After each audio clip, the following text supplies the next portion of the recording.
सनातन धर्म से cyber security सुनने में थोड़ा अजीब सा लगता है ना। लेकिन दोस्तों, यदि आप भी बार बार अपने एटीएम पिन या दूसरे पासवर्ड्स भूल जाते हैं और उन्हें लिख कर रखने में आपको यह डर सताता है कि कोई और आपका पासवर्ड या सीक्रेट कोड ना पढ़ ले, तो हम आपको बता दें कि हमारे विराट सनातन धर्म में एक ऐसी विद्या है जिससे आप अपने पासवर्ड्स या सीक्रेट कोड को सुरक्षित व गोपनीय रख सकते हैं। और इस विद्या का नाम है कटपयादी संख्या विद्या। नमस्कार दोस्तों, आपका अभिनंदन है हमारे चैनल पाठशाला की एक्सपर्ट एडवाइस के धर्म क्षेत्र में। दोस्तों, यदि अभी तक आपने हमारे चैनल को सब्सक्राइब नहीं किया है तो अभी कर लीजिए, जिससे हमारे आने वाले सभी वीडियो सीधे आपको मिल जाएंगे। तो आज हम बात कर रहे हैं हमारे शास्त्रों में वर्णित कटपयादी संख्या विद्या या कटपयादी सिस्टम के विषय में। और मेरा विश्वास है कि आज एक बहुत जबरदस्त इंफॉर्मेशन आपको मिलने वाली है, तो बने रहिए इस वीडियो के अंत तक हमारे साथ। मित्रों, हम में से बहुत से लोग अपना पासवर्ड या एटीएम पिन अक्सर भूल जाते हैं और इससे बचने के लिए हम अपना पासवर्ड कहीं लिख कर रख लेते हैं। लेकिन यदि वो कागज का टुकड़ा किसी के हाथ लग जाए या खो जाए तो समस्या हो जाती है। किंतु अपने पासवर्ड या पिन नंबर को हम कटपयादी संख्या से बड़ी आसानी से याद भी रख सकते हैं तथा कहीं लिख कर भी रख सकते हैं। तो चलिए जानते हैं इस टेक्निक के बारे में। मित्रों, कटपयादी सिस्टम वास्तव में क, ट, प या आदि अक्षरों के द्वारा संख्याओं को शब्द या श्लोक के रूप में आसानी से याद रखने की एक प्राचीन भारतीय पद्धति है। जैसा कि हम जानते हैं कि भारतवर्ष में वैज्ञानिक, तकनीकी तथा खगोलीय ग्रंथ पद्य रूप अर्थात पोइट्री फॉर्मेट में लिखे जाते रहे हैं। इसलिए संख्याओं को भी शब्दों के रूप में अभिव्यक्त करने हेतु भारतीय ऋषियों तथा विद्वानों ने इसका समाधान कटपयादी विद्या या कटपयादी सिस्टम के रूप में निकाला। तो चलिए इस टेक्निक को समझते हैं इस श्लोक से। नज्ञा वचस्व शून्यानि संख्या कटपयादयः मिश्रे तूपान्त्य हल संख्या न च चिन्त्यो हल स्वरः। दोस्तों, इस श्लोक में जो टेक्निक बताई गई है, आइए अब उसे सरल भाषा में समझते हैं। तो इसके बेसिकली कुछ नियम हैं।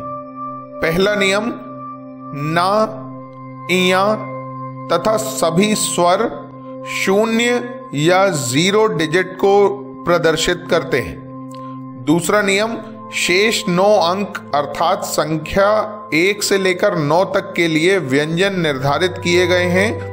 जैसे 1 के लिए क, ट, प, या, 2 के लिए ख, ठ, फ और रा, 3 के लिए ग, ड, ब, ल, 4 के लिए घ, ढ, भ, व, 5 के लिए इंगा, ण, म, श,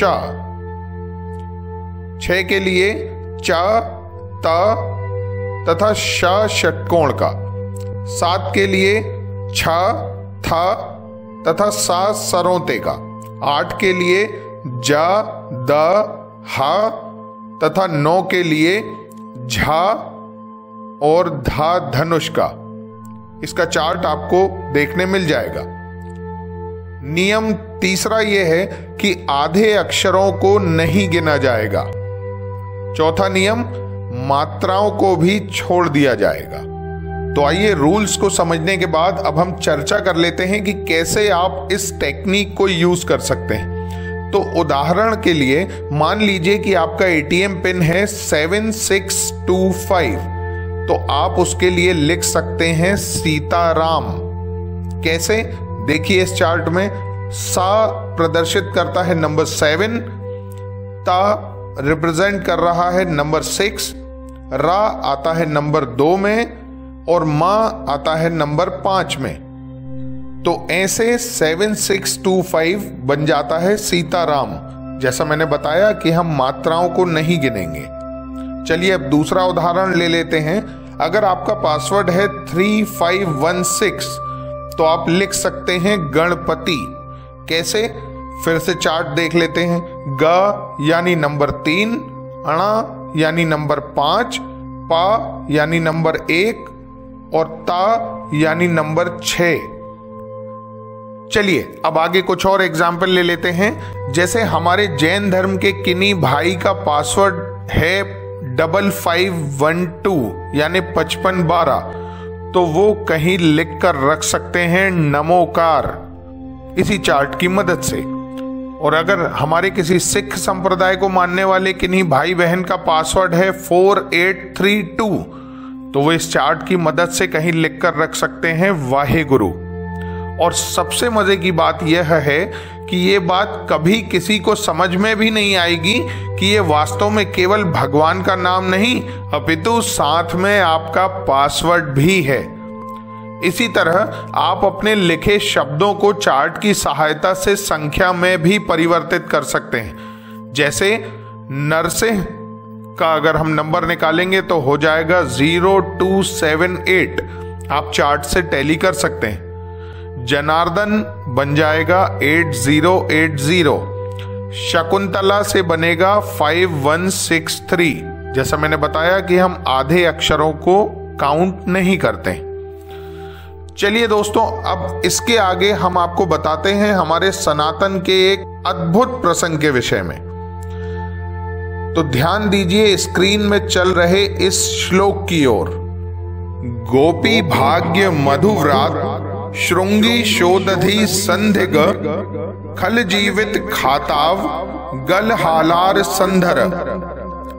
इस श्लोक का सीधा ट्रांसलेशन या शाब्दिक अनुवाद कर दें तो इसका अर्थ होगा कि हे कृष्ण, हे गोपियों के भाग्य, मधु नामक राक्षस का वध करने वाले, पशुओं के रक्षक, समुद्र की गहराई नापने वाले, दुर्जनों के नाशक, जिनके कंधे पर हल है और जो अमृत धारण करते हैं, मेरी रक्षा करो, रक्षा करो, रक्षा करो करो। अब आप कहेंगे कि इसमें विशेष क्या है, तो मैं कहूंगा कि यह गणित यानी मैथमेटिक्स का एक सीक्रेट फॉर्मूला है और गणित हमें मिलेगी हमारे इसी कटपयादी सिस्टम से। मित्रों, यदि इस श्लोक को आप कटपयादी सिस्टम चार्ट से डिकोड करते हैं, जैसे हमने नरसिंह और जनार्दन को किया था, तो आपको जो संख्या मिलेगी वह इस प्रकार है 3.14159263 एंड सो ऑन। और हमारे गणित विषय के जानकारों को यह बात जानकर आश्चर्य होगा कि यह संख्या कुछ और नहीं बल्कि वैल्यू ऑफ पाई है, अर्थात पाई का मान, और वह भी दशमलव के बाद 31 प्लेसेस तक एकदम सटीक।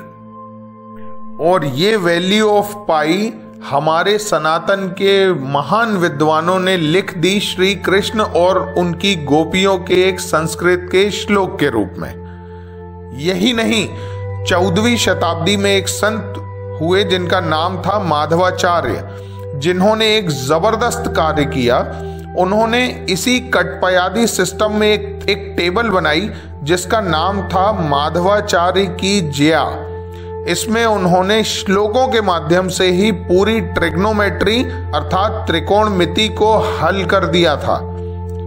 यदि आप इस चमत्कारी कटपयादी सिस्टम के बारे में और अधिक जानकारी जानना चाहें तो 869 AD में शंकर नारायण द्वारा लिखित लघु भास्कर्य तथा शंकर बर्मन द्वारा रचित सदरत्न माला आदि का रेफरेंस ले सकते हैं। मित्रों, बात उस समय की है जब पश्चिमी देश हमें असभ्य घोषित करने में कोई कसर नहीं छोड़ रहे थे, और ठीक उसी समय हमारे भारतवर्ष के महान ऋषि मुनि इस कटपयादी सिस्टम का निर्माण कर रहे थे।